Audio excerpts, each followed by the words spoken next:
When I hear people talk about, let's remove animals from farms because we'd have to kill them when they were done, I kind of feel like, why do you hate animals so much?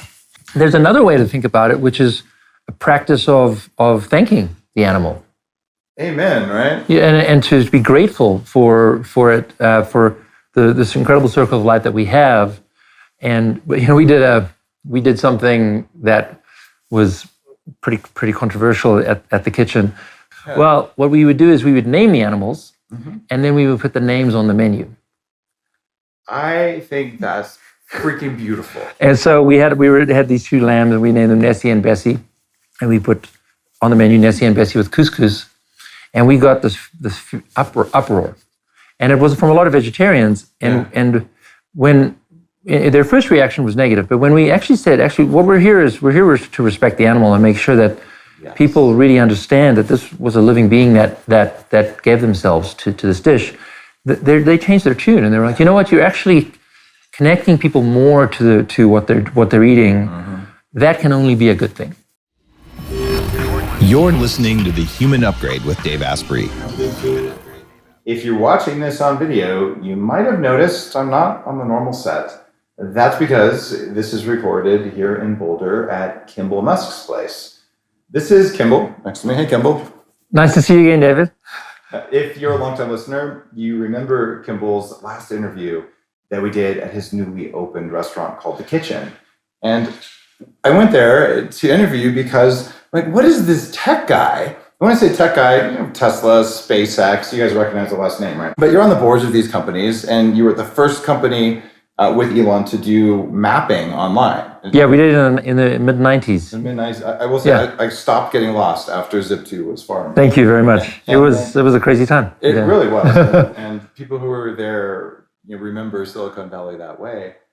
And yet, years later, I didn't meet you back then, but years later, all of a sudden, what is the tech guy doing with regenerative ag and a grass-fed restaurant? Because I did the grass-fed restaurant in LA, and I'm on a regenerative farm. So we had to talk then, but now it's time for an update because you've done a lot, and since then, including a new cookbook, which is actually really cool because it's got real food in it. Yeah, that's right. Okay, so we're going to cook together, show people some stuff, and we're going to catch up on what's happening in the movement and other just cool stuff. That sounds great. Looking forward to it. All right. Regenerative versus industrial plant-based oat milk. What's your stance? Sure. Well, when we started The Kitchen in 2004, I actually did it coming off a 9/11 experience, and it's kind of weird. What's 9/11 got to do with restaurants or food? But after the mapping company, we sold it. My brother did PayPal, and I went to cooking school in New York. And it was just a passion of mine. I'd cooked since I was a kid. I found that when I cooked, it's literally from 11, 12 years old, my family would sit down and eat. And that was it. I was like, well, this is pretty cool. Yeah. And my mom jokes that she also, her lack of cooking skills also inspired me to cook. And so by making the food tastier and also getting everyone to sit down, we really started to build this tight fabric as a family, and I really believe that really is what made us what we are today, where we all are very very strongly connected at a very deep level, and that cooking for your community, it gives me life, gives me joy, and it connects me with my community, and I really believe it makes a huge difference. So what happened with cooking school was a few weeks after cooking school, 9/11 happened. I was in New York for cooking school, and I woke up to the sounds of the planes hitting the building. I was right at Chambers and Broadway, and it was this crazy experience where you wake up as a New Yorker and you hear the sound, and then the doorman rang the bell saying, "Planes hit the building, planes hit the building," and you live in New York, so you're like, some idiot has hit a plane into the building. Like you're thinking it's a small little plane or some rinky-dink thing. And so I get in the shower and go down to cross the street to the deli. As I get out of the elevator, another plane's hit the building. And again, you're in New York, so you can't look up and see the buildings. You're close by, but you get these other skyscrapers in the way. Go to the deli, and many more people in line than usual. So I know the deli really well. I just want to get 2 cups of coffee. I don't get in line. I just pay right up front, help myself. And over the radio, it said that the Pentagon got hit. And that's when everyone just started running. And I ran upstairs, got my wife Jan at the time, and we just started running. We got to Canal Street by the time the first one fell, and the second one fell when we were at Union Square, and we actually saw. By that point, you could see, right? All you saw at Canal Street was this giant, crazy cloud of white powder. So you were running away? We're running north. Okay. Yeah, so you're just running. We're just running with the crowd. And when we get to Canal Street, you see people coming out of the dust cloud. They might be in a fire truck, or they might have been in a police car, or just regular cars. You couldn't tell. They were just covered in white dust. And people clinging onto the sides of the cars to get right out. And when I saw that, reality just broke. You just see the World Trade Centers fall in front of your eyes. My mom lives at 22nd Street, so us with about 8 other people just slept on the floor there for about a week. And then she got a call. She's a well-known dietitian at the time. She's now retired. That they're looking for volunteers to cook for the firefighters. And she said, "Look, I can't cook, but my son can." And I said, "Yeah, I'd love to. That would be an honor." And of course, millions of people are trying to volunteer. So she volunteered you. She volunteered me, and I had just gotten a cooking degree, so they were like, "Okay, this guy's for real." But the other thing that I had was a security pass, because you can't get down to ground zero unless you lived there, and even then, you can only do it like 14 days or so after 9/11. And so I got back down there, and for 6 weeks, every single day, 16 hours a day, whether it was peeling potatoes or eventually cooking with some of the best chefs in the world, you go to this gymnasium that had been converted to a cafeteria. You're feeding these firefighters. They're coming in from these giant piles of melting metal, still melting weeks after 9/11. You can still smell. It smells like the dentist, the worst smell ever. And you watch them sit down. They're completely gray, and their eyes are down. And you feed them this beautiful, real food that we were cooking. All, constantly just the best. You can imagine that we were just getting the best farmers, best fishermen, just giving us all their food to cook for them. And that slowly the life would come back into their eyes, and then they would start talking to each other. And then they would actually kind of have a revitalized experience. And I would do this every day, and it was that feeling of community through food, that this life-bringing energy we were putting into them. I was like, you know what? I didn't plan on doing a restaurant after cooking school. I just wanted to learn how to cook. I'm a student of life, so let's go learn. And I was like, I got to go do a restaurant. And so came to Boulder, 2002, and in 2004 we opened the kitchen. And it's just been this beautiful experience of community through food ever since. This might be one of the less scientific questions in the world of biohacking, but does food taste different when there's love in it?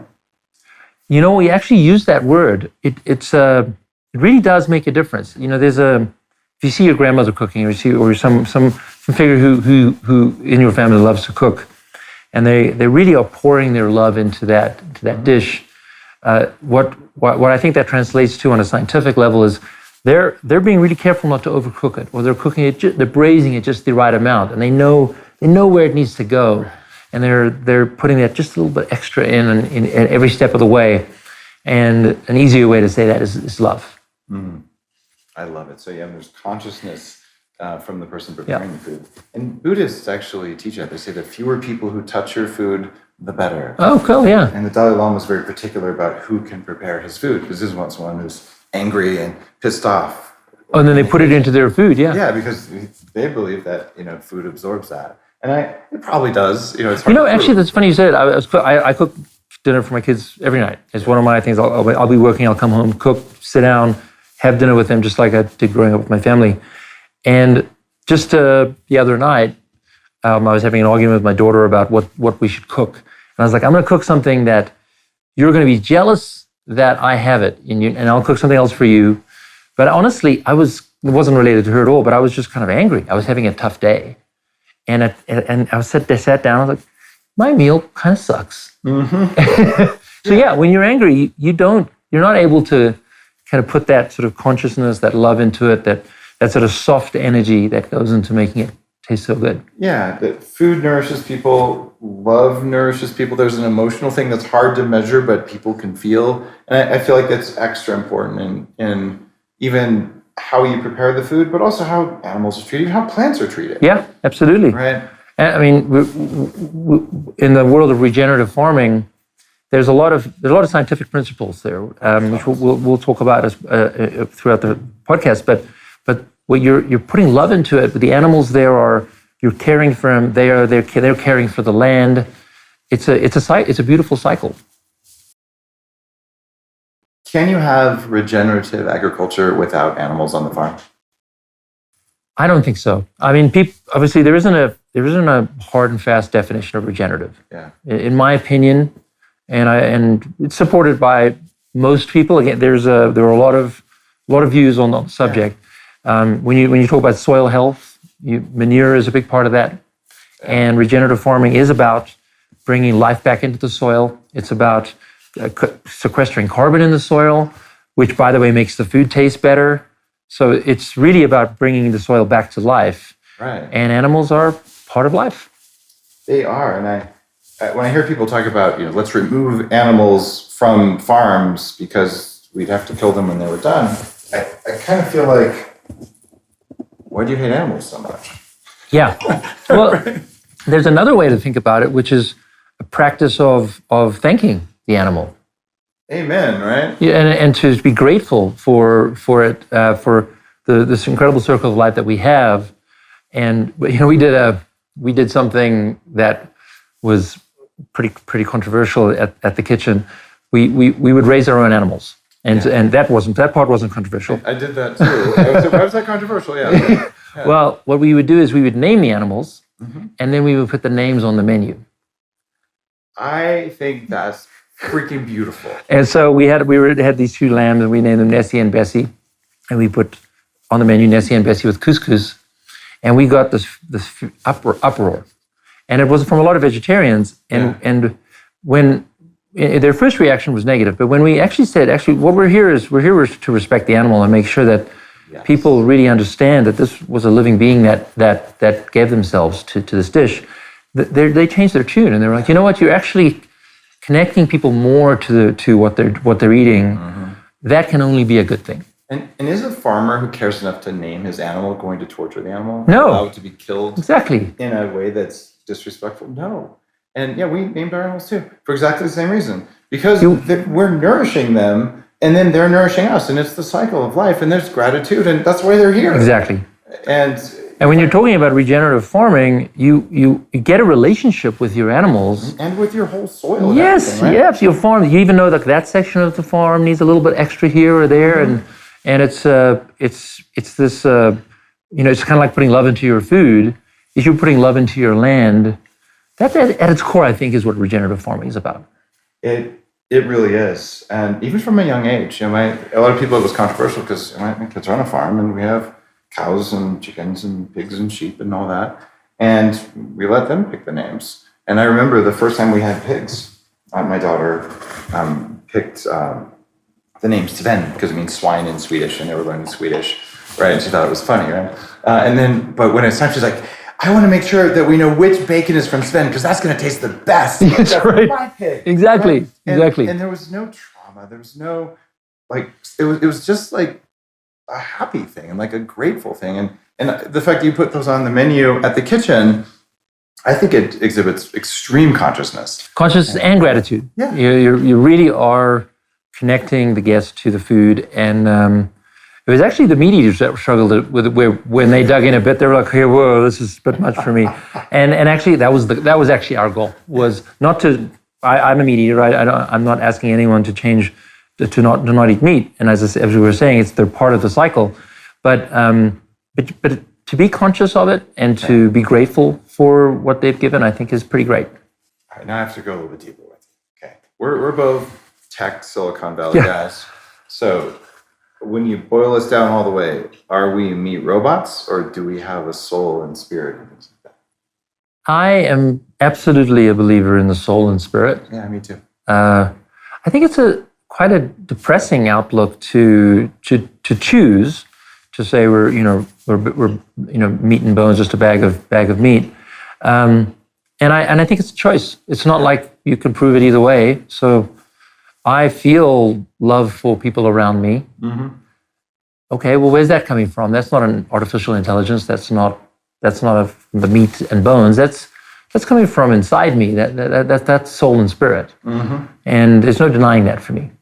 I share that view, and I didn't used to. I was kind of a hardcore atheist meat robot. But if you start studying and paying attention, you just realize there's something out there, and there's enough data points even to support it. Yeah, that there's stuff going on. I had I had two different lives. I had a very serious accident when I was 37, and prior to that accident, I was much more like you described. We're very much hardline techie. Mm-hmm. I had opened the restaurant at that point, but it was still coming at it from an analytical place. Right. Like, okay, we should work with our local farms because we want to support our community. We should work with the local farms because we can see how animals are raised. These are all logical things. Mm-hmm. And I was going down a ski hill on an inner tube, and the tube flipped, landed on my head, going 35 miles an hour. Ouch. And I have the metal spine here that they put in there. But being paralyzed for those 3 days and just kind of feeling the voice of God. And I'm not a religious person. I don't subscribe to any of the religions, but I felt the voice of God. Yeah. I felt a deep resonance in me. And at that point, I wasn't sure if I would be able to be healed. And it was about 3 days, and they did one difficult experience after the other in terms of trying to examine whether they could fix me. And they did complete the surgery. But actually, it was in that moment where I said to God, if I am healed, I will really dedicate myself to food in a way that would make the planet a better place. Wow. But prior to that, I was very tech and heady oriented. And after that, I was very soul and spirit oriented. But was the voice of God scary? No, it was just very clear. Interesting. It wasn't, the monkey brain, everyone has that. It's gone. Wow. Just completely gone. And I've done ayahuasca later in life, and ayahuasca is there's a DMT chemical that's released that is simulating when you're dying. Yeah. And it was actually a very similar experience. It was oh wow, the voice of God is back. That's interesting. And it was a powerful experience for me, but I didn't even necessarily need it that second time. I already had it. You already had it. And it's that moving of soul and spirit, I now apply to the food I cook, my family. We work in schools, helping kids grow food in organic regenerative soil. And it's just a much more beautiful way of living. Wow, I like that. I had a direct God experience too, and not at all scary, pure goodness, but I'm pretty sure it's going to blow a fuse in me. I'm like, I don't know if I can carry that much current for more than a minute here, or like something's going to melt. And I don't talk about it that often, but yeah, that can make things like psychedelics like. I mean, I think that for people who are going through PTSD or especially military veterans, it's so powerful. Yeah. It is such a great way to go in and talk to your own spirit and however you want to describe it. For me, it was beautiful in that it reminded me, and I also didn't need the reminding because it was always with me. And it was always with you because you kind of rediscovered your humanity because of a near-death experience, and then you brought that into all of your work with kids and with restoring soil, and the parallels there are just really fascinating for me. So thanks for going deep on the why behind what you do. Do you ever wish that you had a remote control that could just change how you feel at any time? I do, and there is such a thing. It's called the Apollo Wearable by Apollo Neuro. It doesn't just track your biometrics like most wearables, it allows you to control your biometrics. How? You just wear it around your ankle, your wrist, or as a clip attached to your clothes, and it helps to rebalance your autonomic nervous system using vibration. The more you wear it, the more it improves your HRV and trains your body to relax, sleep better, and find deeper focus. Neuroscientists and physicians developed the Apollo wearable, and it's got research to back it up. Users experience up to 40% less stress, 30 minutes more sleep at night, and up to 25% more focus. I've been wearing it whenever I feel like I want help shifting my state, and it makes a big difference in stress levels. Try it out and see how it works for you. Head to apolloneuro.com/Dave Asprey to save 15% on your Apollo wearable. That's apolloneuro.com/Dave Asprey, save 15%. You know Elon's $100 million carbon capture X Prize? Sure, yeah. So that wasn't going to be elected to be an X Prize. And when I ran Bulletproof, I was a small sponsor of the X Prize. And I gave this impassioned speech. Like, guys, this carbon thing really matters. So I don't have $500,000 to sponsor the creation of the prize that Elon eventually funded. I said, but I have 50 grand, right? And you're dumb if you don't do it. And a few other small guys like me pledged a little bit, and someone came in with the rest. And that launched the beginning of the prize. That's great. But my answer was, we just need to fix our soil. Like, we already, the technology is like, Yeah, wow, that's right. Right? And in my mind, I'm going, it's all about the soil. Yeah. Right? Well, actually, if that's the part done I want. done at scale, Yeah. and I mean, it would require a lot of scale. The math actually works out that we would be able to sequester all of the carbon that we were using up in the world, driving cars and so forth. But we have to do it at scale. And the challenge with regenerative at scale is not that farmers don't want to do it. It's just you kind of have to do it one farmer at a time. And needs actually a lot of government support to help farmers make that transition. It didn't work in Sri Lanka, though. Regenerative? Yeah. Well, I guess they were doing organic, but not regenerative. Was that the issue? Because they banned fertilizer or something in an attempt to become regenerative. And of course, food production fell, prices went up. Government gets, I think, overthrown, but it was a little bit. Yeah, I have this experience. I wouldn't say it's the best experience, but I got fascinated with Cuba for a long time because they had been forced to be organic for decades, and there were a whole bunch. And I know I work in Florida with a lot of farmers that are organic and are regenerative, and I wanted to see what Cuba was like. And they have a blockade, so they were not at the time allowed to have fertilizer, or at least not from America. And when you get there, you realize actually they're growing at 10% productivity relative to their neighbors in Florida. Same land, same weather system, and they're doing organic regenerative in Florida, and they're doing organic regenerative in Cuba, but communism is just a terrible system to motivate people. Yeah. And so I can't speak for Sri Lanka, but actually you do need to have systems in place that encourage you to put love into your land, put love into your food, and think what you like about capitalism. It certainly makes sure your output, what you're producing is growing in a healthy way. And it's one of the reasons that I've been so loud about grass-fed. There was a global grass-fed butter shortage in 2014. That was my fault, because I know grass-fed leads to regenerative. Yeah. Right. And that's an economic thing. But if demand is high for what you're doing at the kitchen, for all of the regenerative stuff, then farmers will respond. And if instead demand is high for sterilized soil-derived soy biscuit, vegan puffs, then that's what we're going to have the world made out of, and then we won't have any carbon sequestration in the soil, and then carbon is going to be an issue. But the dead soil was the real issue. Carbon was a symptom. Yeah. Right? So you're doing something magic.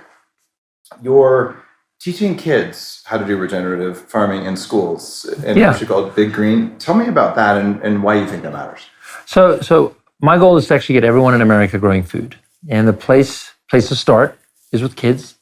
And if you can do it in schools where we do these beautiful outdoor classrooms that are edible schoolyards, and we help the teachers teach classes that they would normally be teaching in the class. They just do it outside. Mm-hmm. And the motivation, of course, is beautiful to teach outside, but we also design them very beautifully and carefully so that they're very easy to teach in.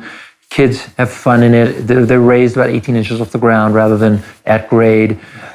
Irrigation is built in, so the maintenance is very easy. No fences are allowed. We have all these cool innovations we've been doing. We've been doing that almost now 13 years, so been beautiful. We're in thousands of schools, and the power of them growing their own food. You take those same kids, and you give them a tomato, or you give them carrot or lettuce or something like that. they will just reject it outright.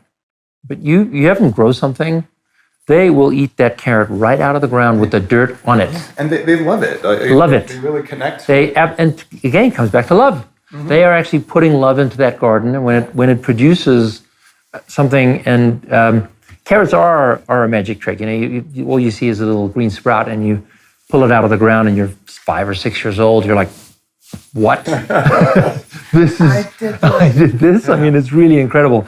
And so to do that now with hundreds of thousands of kids now across the country, we also now do a lot of funding for nonprofits in communities. Mm-hmm. One of the things that COVID forced us to do was to, instead of traveling, because you couldn't get on planes and schools had a lot more restrictions, was, well, what if we helped other nonprofits that work in the space? And so now we have a community of about 150 nonprofits that we support, all working on getting Americans to grow food. That's interesting. To make food safer, more available, cheaper, and help the environment, we need distributed food production. It can't all be owned by one, evil billionaire or another. I'm not naming names. But in order to do that, we need distribution. But what you're doing is you're also distributing the nonprofit work. So it's also distributed instead of one big, nonprofit that maybe isn't doing things for the right reasons. Well, I mean, it actually ensures availability and reliability. Well, it was an interesting process. When I first started Big Green in 2010, I was a tech guy. This was right after I broke my neck, and I was like, I'm gonna go do this. And I was watching what everyone else had been doing, and I'd helped them philanthropically before. And I was like, you're doing this wrong and that wrong, and we just pull that lever there, we'll really be able to do this better and faster and reach more kids. And I did do that, and it was very, very effective, very successful. But I also had to deal with quite a lot of frustration from these other nonprofits, where they were like, Kimbal, why don't you help us instead of doing it for us? And I think I had that tech mentality where I was like, look, we're just going to solve the problem. Like, let's not complicate things. Well, it might kind of just run in your upbringing. Yeah, right, exactly. And so in that process, I actually did learn that by bringing other nonprofits into the fold, helping them be more effective, still, providing them the technology and the tools and those same levers, and but allowing them to put their special sauce into it and their love into it, has really been a magical evolution of Big Green over the years. So you're adding even the community vibe into. Oh yeah, in fact, I would say the power of what we were doing with Big Green has transformed to be about community.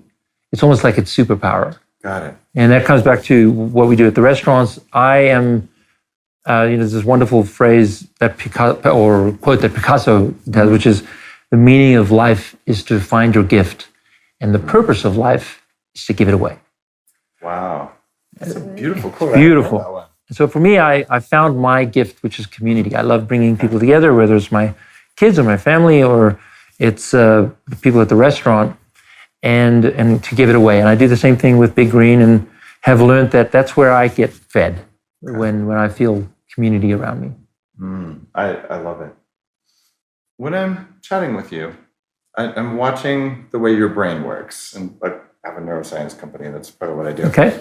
When I ask you a technical question, your eyes look up that way. Okay. And then you actually switch into this analytical mode. Your tone of voice changes. Oh yeah, right? I don't know that, but I could believe that. What's going on when you switch into like computational tech guy mode versus your default mode now, which is more like compassion, love? Well, yeah, so there's a switch in there. Well, where I recall you just doing that, was I was thinking about the technical design of the learning gardens. Yes. And then my head went into analytical place.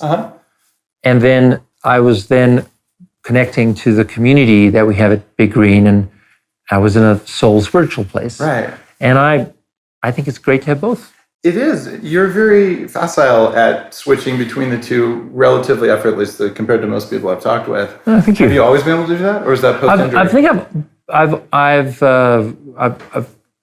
prior to me having my life-changing accident, I really downplayed the EQ, I guess, the emotional quotient, and I played up the technical side, And now I really enjoy holding both. You seem balanced. Yeah, and it's actually it's a beautiful thing to learn that there isn't a light side and a dark side. There isn't a good and an evil. There's like you can hold a number of things. In fact, more than two things in your head.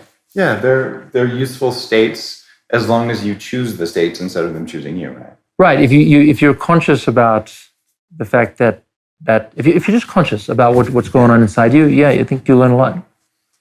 I wanted to create more resilience and cognitive function in myself. That's why I started doing biohacking before I called it that in my mid-20s in Silicon Valley. And, I'm like, if only my brain could work better, then I could do even more. And I didn't understand it was consciousness that was a part of it. And I started paying more and more attention and looking at things that were affecting my state. And nootropics and psychedelics and all the blinky lights you can possibly imagine.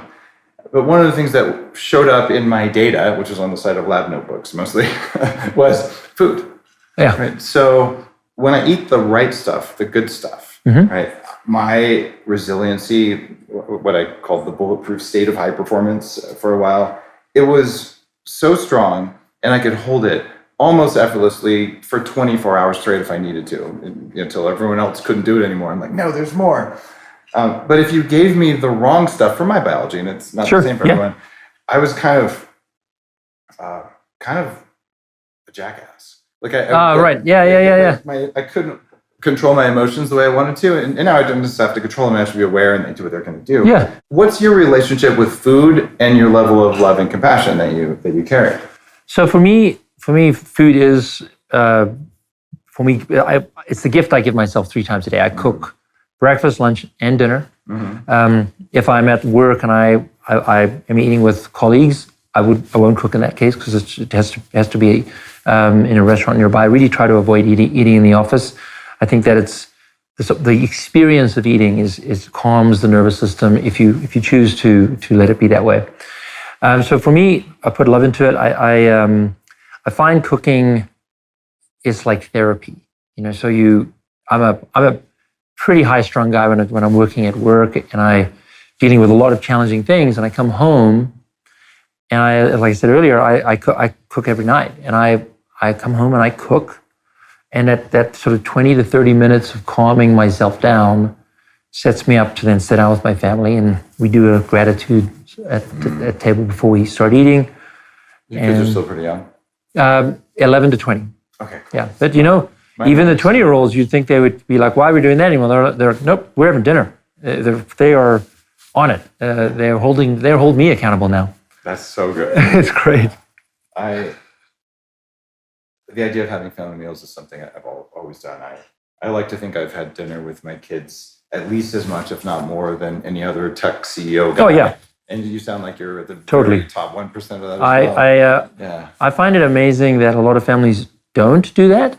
And it's obviously work. Not everyone can comfortably do it. The cookbook that I wrote has some of the best recipes from the kitchen over the past 20 years. But the other filter I put on it was, can a home cook do this? Can they cook this for their family? Will their family enjoy it? That's why I wanted to talk with you about it. We have all kinds of cool stuff to talk about. And by the way, guys, yes, you can pre-order on Amazon now, and I think you should because Kimbal's doing awesome stuff. But you have a QR code for every recipe, and so many people, and I've been working on getting people to cook at home too. So many people, they don't know how to saute. Yeah. And you can say saute it until it's done, and it's like speaking French. Actually, it is speaking French. Yeah. But it doesn't translate. Yeah. And so you are going to a lot of trouble actually to record videos. Yeah, exactly. So we have a steak recipe there, and it comes with this beautiful chimichurri sauce.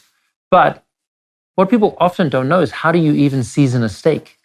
Oh, right. And it's like hard. If you just use the right salt, which is just plain kosher salt, which is a slightly bigger grain, you can just see how much salt you're putting on the steak. You use table salt, which most people use, it just disappears. Right. And you have no idea.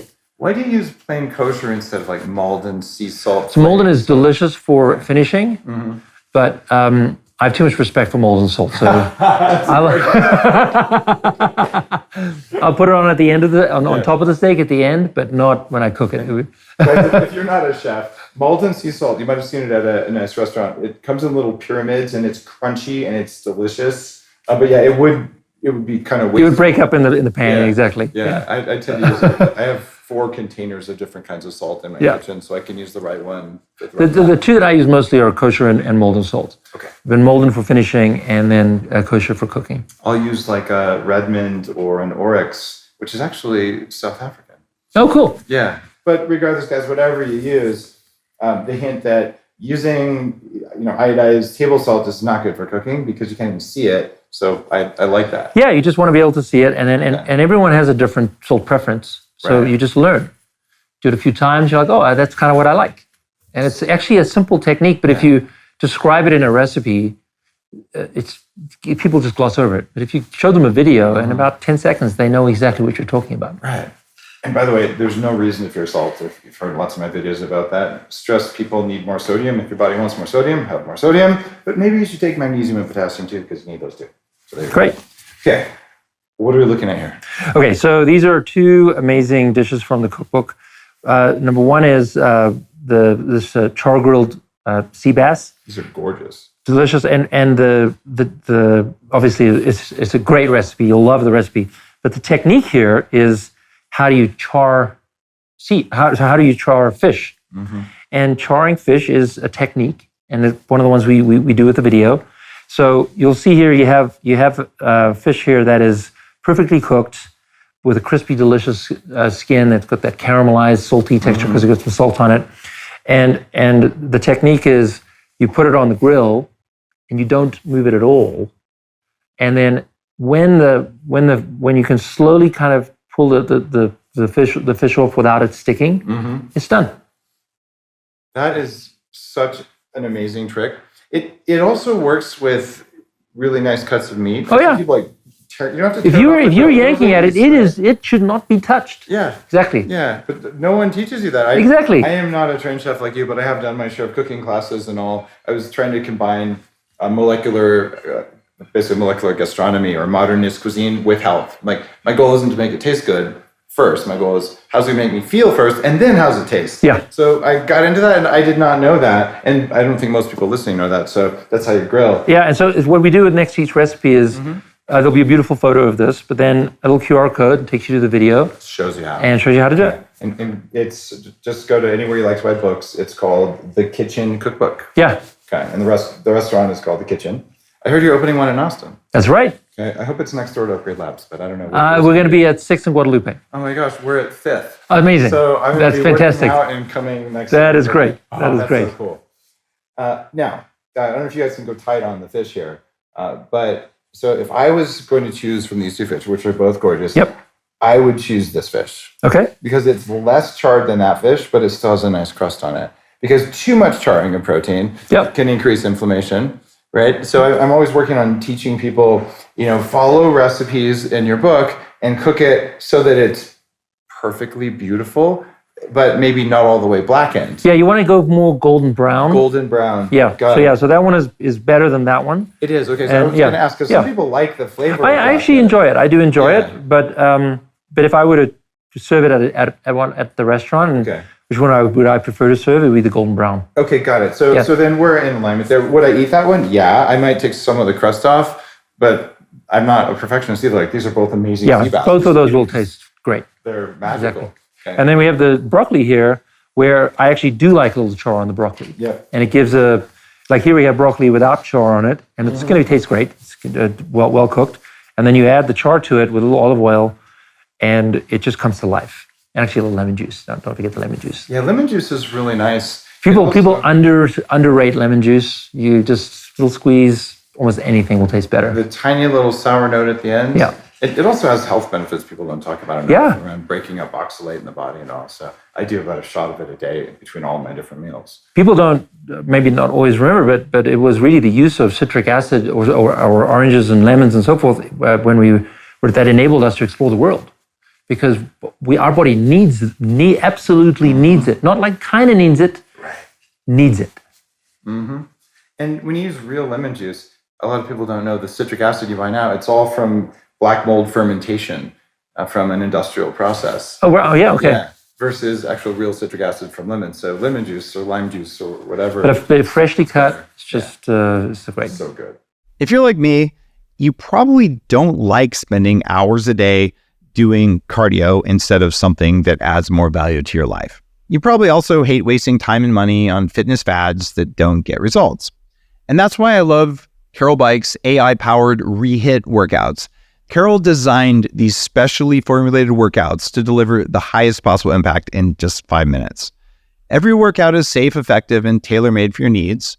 And Carol Bike is backed by solid research to make sure you're getting the best possible experience in every ride. So far, users see about a 12% boost in cardio fitness in 8 weeks.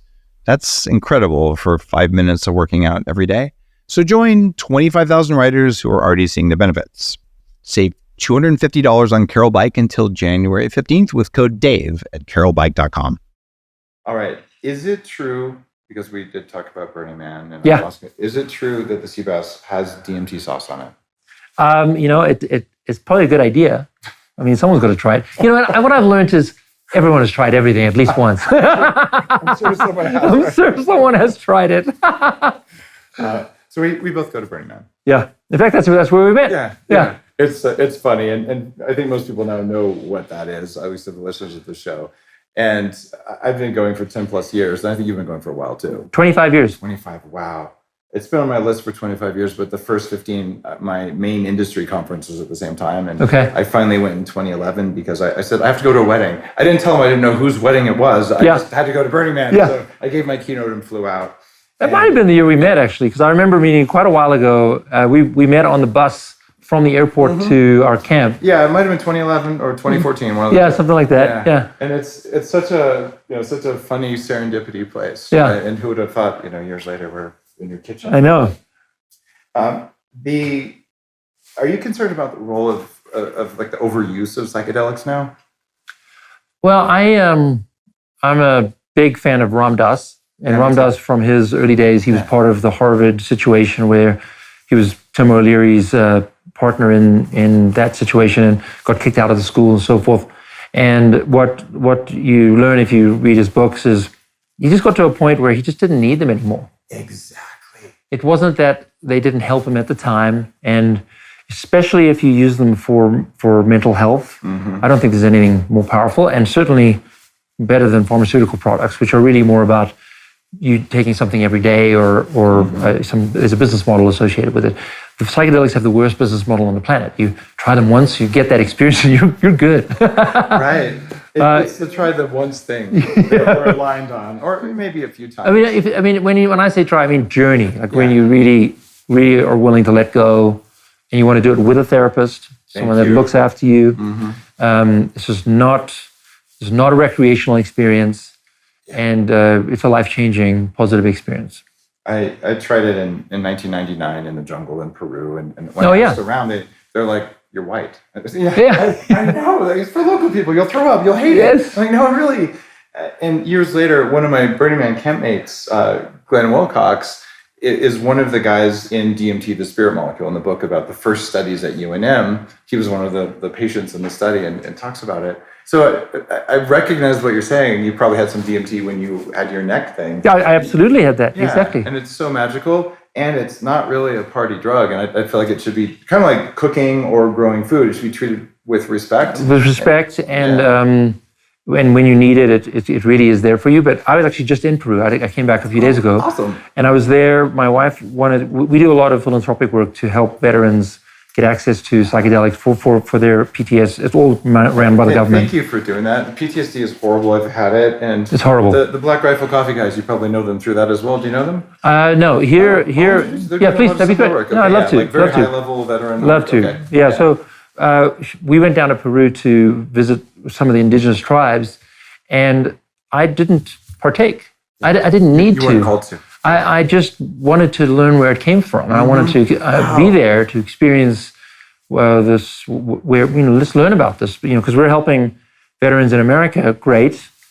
Well, we should do our research as well. Let's see how it is done in a more indigenous, traditional way.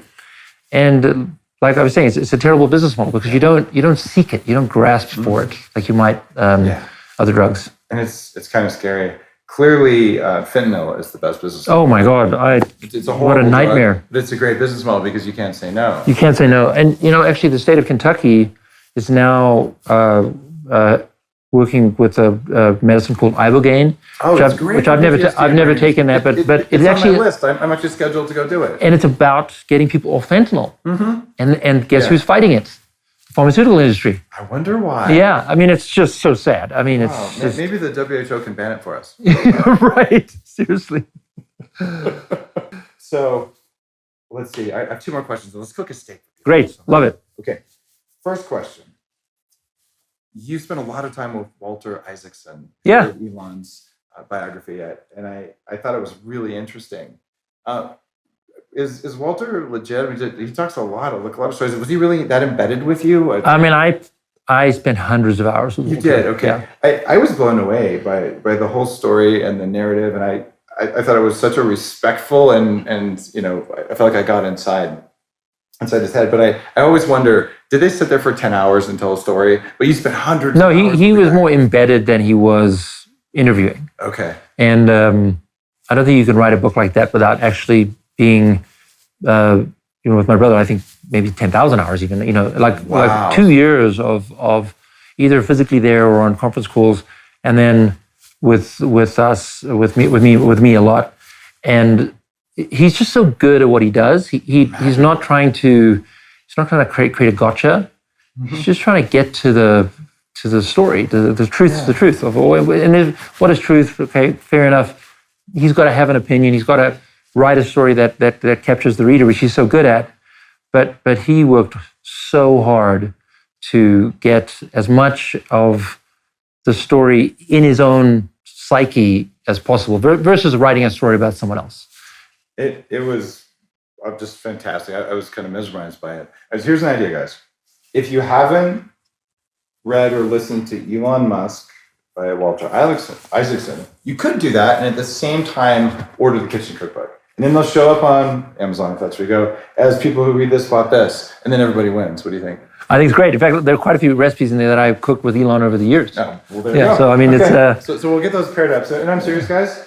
The kitchen cookbook, if you like to cook, and you probably do because you probably read the Bulletproof Diet and all that stuff, there's really good stuff in here. And the techniques, you want to know this because you will save money and food's expensive right now when you just use the QR code. So that's one of the cool things. It matters. So do that. And also, I recommend meaningful books. The biography is amazing. So pair them together. Do you ever want to solve it? I mean, I think the joy of cooking for me actually even comes through in the book. Where I cook for my brother. And again, I didn't tell him that story. He just heard it through the ether. I would do it with SpaceX engineers when I would fly out to this island in the mid-Pacific called Kwajalein. And they're all rocket scientists.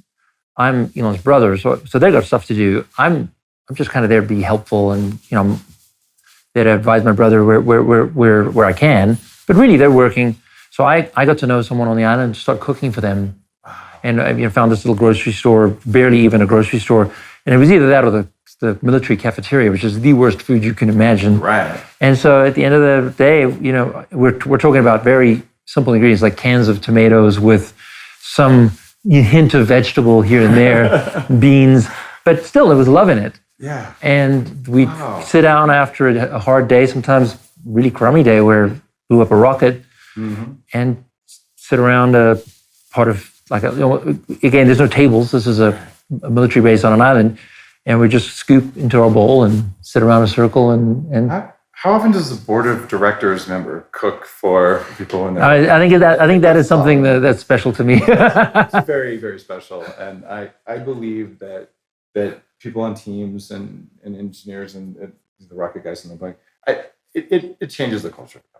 It really does, and especially when you go through hard times with folks and you don't really know what to do. Going back to the kind of social anxiety I think I have it where. What cooking does for me, it calms me down. And so when you're dealing with a difficult time and you're cooking and everyone gets to kind of partake and it calms them down and it brings people together. It really does. Yeah. Let's cook the steaks and then we're going to talk about health, longevity, cognitive function. Great, I love it. All right. So what So- do we have for steak? We have 2 New York strips. So these are grass-fed. Oh, And we have a grain-fed one. we have a grain-fed one for comparison. It's this. And to the trained eye, you can tell the difference. So industrial grain-fed beef, Grass-fed. beef, right? So at the store, just look for the difference. You can do this. You can do this. All right. So what we're going to do is we have some delicious ghee with some thyme, and this is a tip that Dave gave me, which is you actually put the dry thyme into the ghee, and it'll help prevent the ghee from oxidizing too much onto the steak. So first of all, we're going to do a little seasoning. So I'm going to get the. They're room temperature. Are they designed to be room temperature? Are they, You ideally want them to be a little bit room temperature. You want to take them out of the fridge a little bit because it'll just cook more evenly through. Obviously, most people don't have that much time, but even if it's 5 or 10 minutes out of the fridge, it helps a lot. As a professional trained chef, well done is the best steak, right? Yeah. With ketchup? Right, with ketchup, exactly. In fact, it's one of the recipes. Just cook it till it's dead and ketchup. I'm guessing you're a rare, medium rare guy? Medium rare. Yeah, medium rare. medium rare too, yeah. Ribeye is a bit fattier.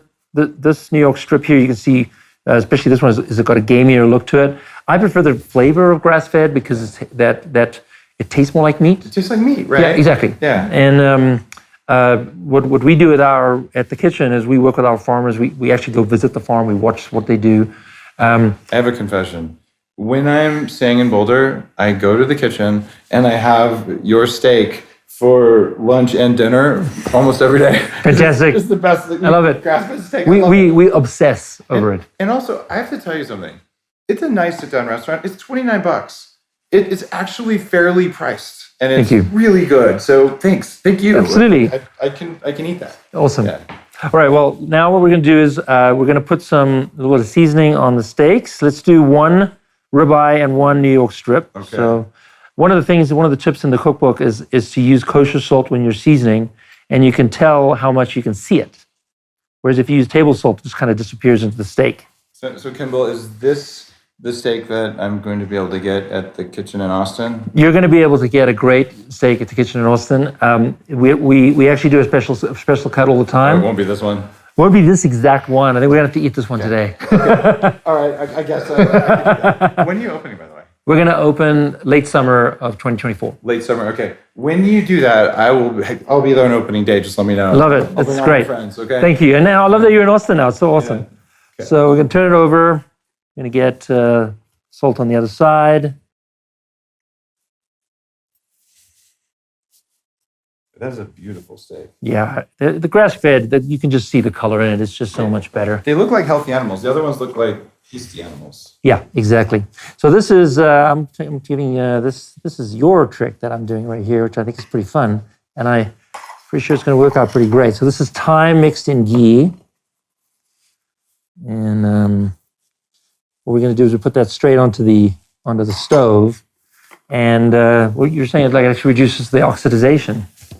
Yeah, some of the polyphenols in the herbs, rosemary, thyme, oregano in particular, they help to protect the oil. So you get that nice caramelization, but the oil's better.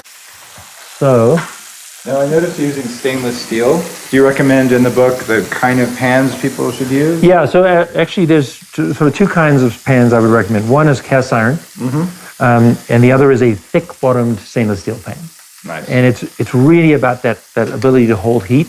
If you use a thin pan, you're just going to burn things much quicker. But what you get out of a nice thick pan is even heat. You won't burn. You'll get burning spots in a thin pan, Right. and then that comes back to oxidizing the oil, and you get that kind of metallic taste out of the oil, which no one likes. For years, I was using Le Creuset because these are those really heavy cast iron. Yeah, I've got them right here. Yeah. Okay, but it has the not ceramic. I guess it's ceramic coating, not the non-stick ceramic, but just ceramic. But then I was finding that if I left the food in there, it keeps cooking for a half hour, so you have to remove it and put it in. That is one of the benefits, arguably, of a cast iron, because you can cook, you can braise things, and it holds heat better. The benefit of a stainless steel is it's lighter. So when you depending on who you are and what size of the pan is, You're pulling this out of the oven. You got a hot handle. Yeah, sure, you're going to wear gloves and everything, but it makes a difference if it's a bit lighter. And if your pan weighs 20 pounds, you have little kids, something bad's going to happen. Just Right. Yeah, and actually one of the things I teach in the cookbook is how do you handle hot pans? Oh, so this is kitchen skills and cooking is a good way to put it. It's called The Kitchen Cookbook, and it's like this is how cookbooks should be, to be honest. Yeah, it was really fun for me to work on. I'm a student of cookbooks. I use them all the time, but I actually still learn something new every day, and that's what's beautiful about cooking. And so I was like, well, why don't I try and teach some of these what I would call kitchen hacks into the cookbook? It's beautiful.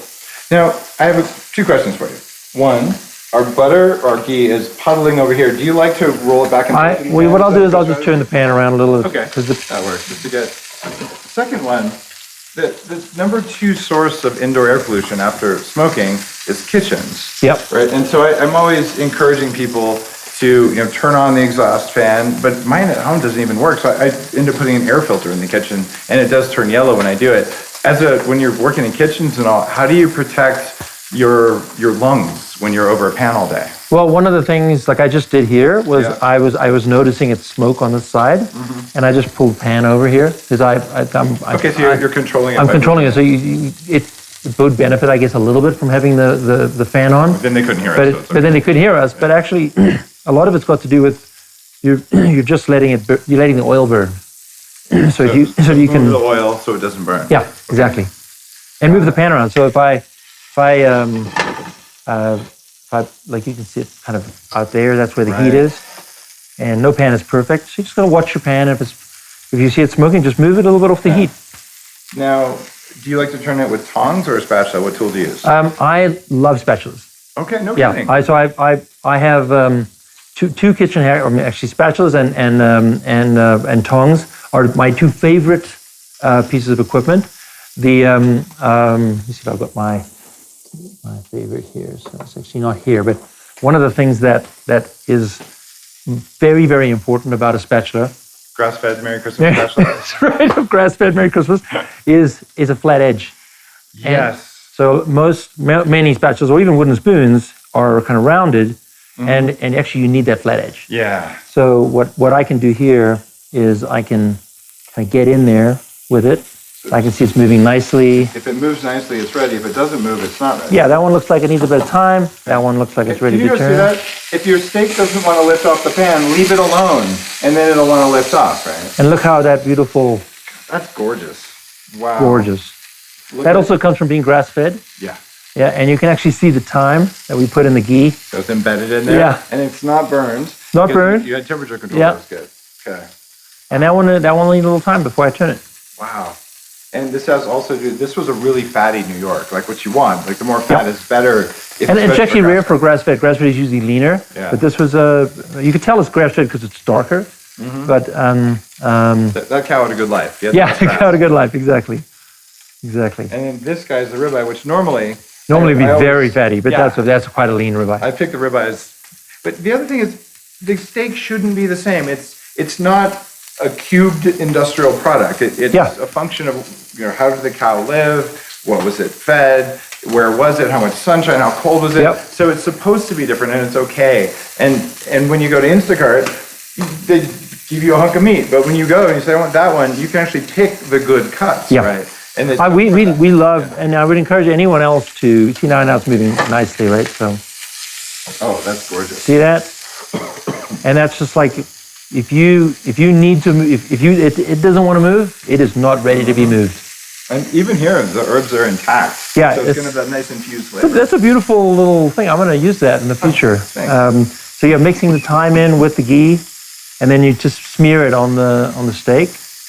Great. So now what we're going to do is we're going to put some fresh thyme on it,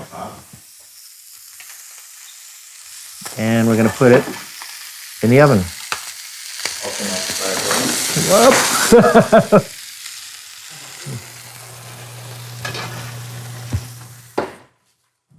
Nice, and the oven is 400. I like to do it pretty hot, so 400 degrees convection. Convection is magic. Yeah, because it'll actually keep crisping the steak.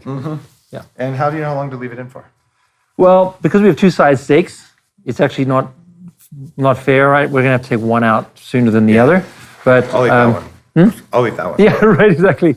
But the no, so the that New York strip, because it's a thinner cut, smaller. 5 minutes. Okay. No, in 10 minutes. And the way I tell my steaks, and for me, meat is a central food group, right? Quality meat. I use the test where if you squeeze your fist all the way, that would be, well done. And if your hand is totally loose and you push right here, that's rare. So I just push on the steak a little bit to know how well done it is. Yeah. Well, I might mush the steak. Am I harming? No, you're doing fine. I think if you actually penetrate the steak with a knife, which a lot of people do, like they'll do a thermometer, that's going to hurt the steak. Yeah, that's going to take the juices out.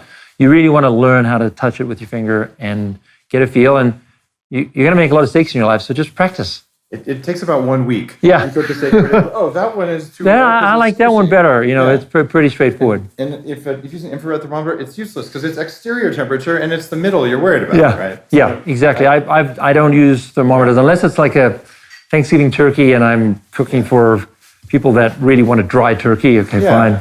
Or if it's a 12-hour roast or something, you want the inside and you never. Yeah, you really can't get it right. Yeah, sure. Then use it. Yeah. Even then, though, around the thermometer, it's always cooked wrong because the thermometer. No, exactly. And where's the measuring point? Is it actually getting to the center? Things like that. So.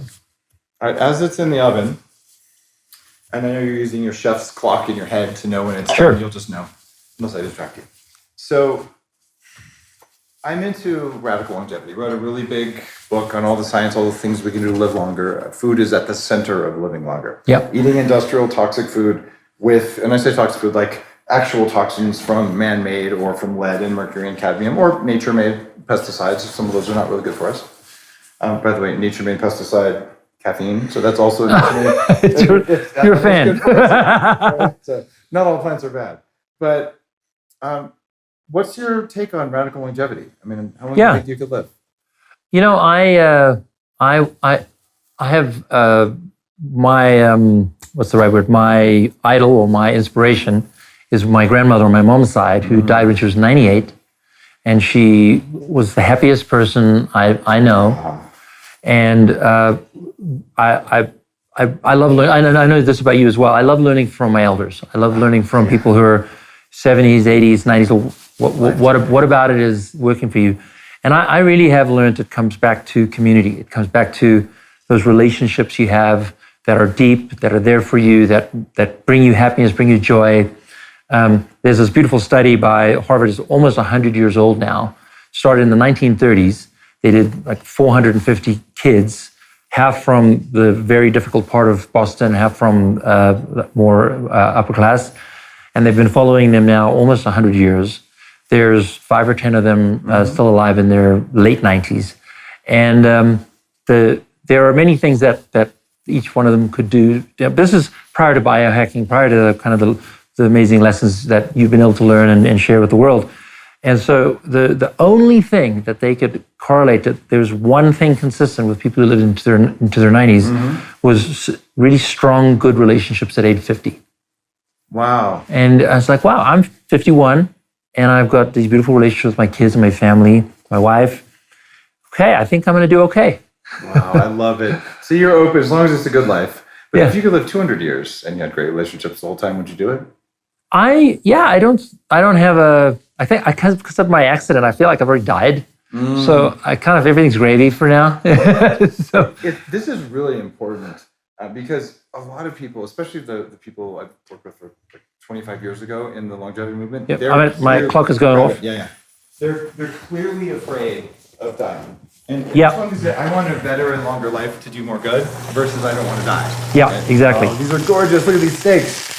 It's like a professional chef. These are true. So that's what you do with your. At this. I never have done this. That's what you do. Just put it on there. If you're listening, you take the hot glove thing of a mitt and you just invert it and put it over the handle. I've seriously never done that in my life. That is one of the greatest hacks ever. And now, of course, you're not going to grab it by accident.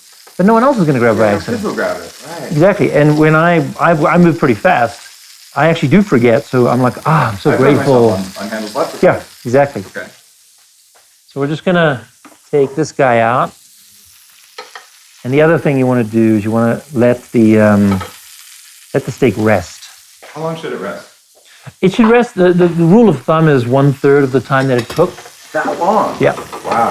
So, but it's a rule of thumb. So I'd say it can actually rest longer than that. And, good steak doesn't get worse. You just don't want to get cold. Yeah, cold steak is not so nice.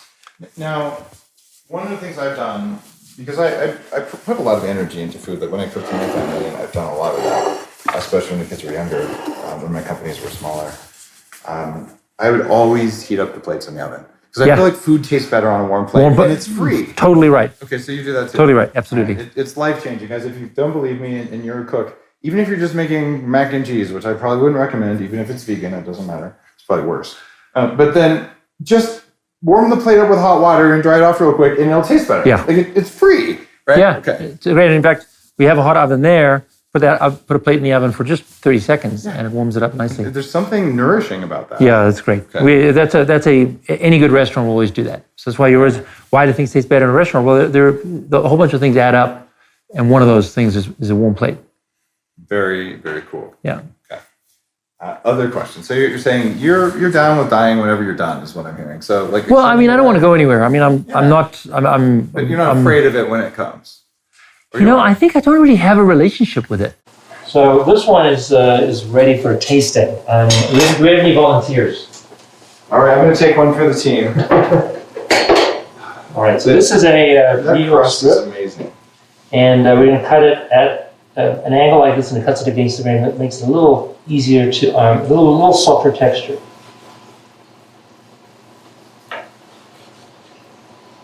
There you go, beautiful. Wow. Rare. Look at this. Guys, you see the perfect paint on that? And you can see it's also cooked smoothly all the way through. Wow. That's pretty great. Nailed the crust. One of the things you taught my community over the years is that it's okay to have fat. Yeah, good fats. Good fats and good butter or good ghee or in this case this delicious steak, and it gives a sense of freedom for people to enjoy food because good fats does make it taste better, does give it that umami flavor. But it's been great. So I've always appreciated that about your work. A new study just came out. You just brought it to mind, where they looked at the difference between a 20% and a 40% of calories from fat diet on testosterone levels. And they were doing saturated fat like butter and animal fat. And they found 40% raised testosterone 50% above 20%.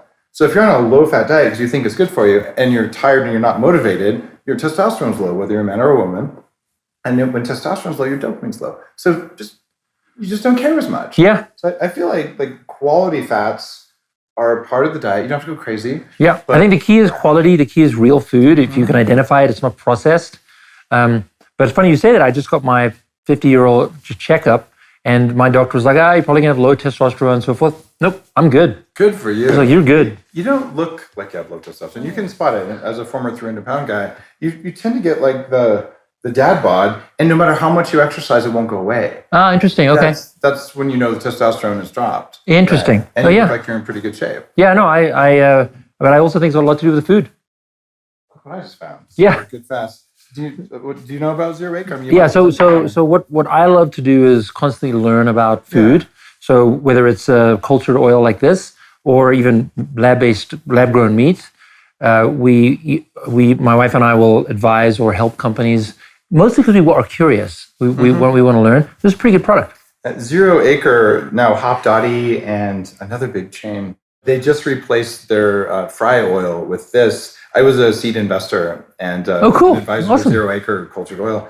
The reason for this is it destroys less farmland than soy and canola, and it increases the health of everyone who eats the fast food over what they're doing now. Yeah. So I just caught this out of the corner of my eye. I'm like, you know about this? It's cool. So you're experimenting. We are constantly experimenting and love even though of course I care about the love of food and how animals are raised and whether it's regenerative and so forth, and we also have science. Yes. There is no reason we have to choose. We can do both.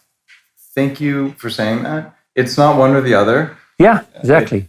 And I show gratitude and respect for animals, and I also eat them and find them delicious. And I know that they're okay with that because I've done the deep work. And at the same time, we can calculate deaths per calorie. We can calculate the square meters required to feed a person quality food versus what a lot of people are, well, how much does it cost to feed them? Well, if you're going to feed them ground up cockroaches or something, it's not very much, but we don't want to do we that. don't want to do that. Like, Exactly. Let's honor humans too. Yeah, exactly. So I love that science and Yeah, you can have both. And in fact, why cut yourself out from learning from as many cultures or ethnicities or ways of life? Just don't necessarily, just choose the ones that matter to you.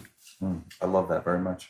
Kimbal, thanks for inviting me to your kitchen. This was so fun. Cookbook. It was super fun. Guys, it's called The Kitchen Cookbook. And I'm serious, this is a cookbook you want to get because I just learned two things right now about the handle on the handle on the pan and whether I'm supposed to eat this stuff, which is amazing. It's pretty good, right? It's like French fries, but good for Yeah, right, you. exactly. All the time. Exactly. So get The Kitchen Cookbook.